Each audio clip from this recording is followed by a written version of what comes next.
तो आज हमारा क्रॉसफिट का, जैसा कि आप लोगों को पता है, कल था हम लोगों का जोन 2 ट्रेनिंग, संडे का दिन था।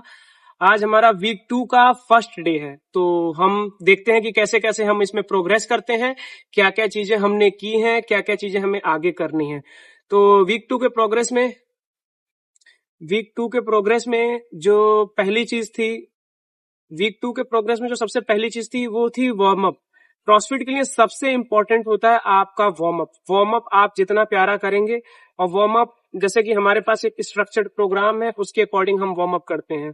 थोड़ा सा 5-10 मिनट रनिंग करते हैं, कुछ मोबिलिटी एक्सरसाइजेस होते हैं वो करते हैं, अपने हैमस्ट्रिंग को, अपने शोल्डर को मोबाइल करने के बाद जो हमारा मेन स्ट्रेंथ सेशन स्टार्ट होता है वो होता है डेडलिफ्ट से।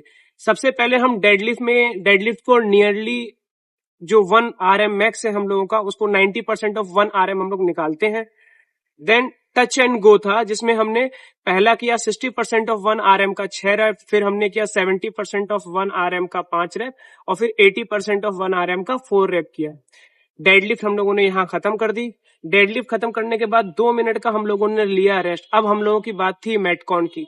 क्रॉसफिट में मेटकॉन बेसिकली होता है मेटाबॉलिक कंडीशनल, जिसमें हम बेसिकली क्या करते हैं, कुछ स्ट्रेंथ प्लस कुछ एरोबिक को मिला के, जैसा कि प्रोग्राम में दिया जाता है उसके अकॉर्डिंग होता है। जिसमें हमारा आज का जो था 3 राउंड थे, जिसमें गॉबलेट स्टेप अप था, 24 इंच का बॉक्स था, उसमें 12 रिपीटेशन करने थे और 20 बर्फी बॉक्स जंप करने थे। हर राउंड के बाद 3 मिनट का रेस्ट लेना था। लास्ट राउंड में हम लोगों की लिटरली सांस ऐसे फूलने लगी थी कि हम ये समझ रहे थे कि मतलब बिल्कुल किल अप वाले पोजीशन पे आ चुके थे। ये करने के बाद फिर हम लोगों ने लिया रेस्ट। अब हम लोगों का जो अगली वर्कआउट थी वो स्किल थी। स्किल इंप्रूव करने के लिए, जैसा कि आप सभी लोग जानते हैं, क्रॉसफिट में टोस टू बार हर इवेंट में आता ही है, तो उसकी प्रैक्टिस थी। उसके 15 टोस टू बार थे, जिसके 5 राउंड थे, और जैसे ही राउंड खत्म हुआ उसके बाद 4 मिनट का रेस्ट था, फिर 35 एक कंटिन्यूअस टोस टू बार था। ये होने के बाद हमारा आया एसेसरी वर्कआउट।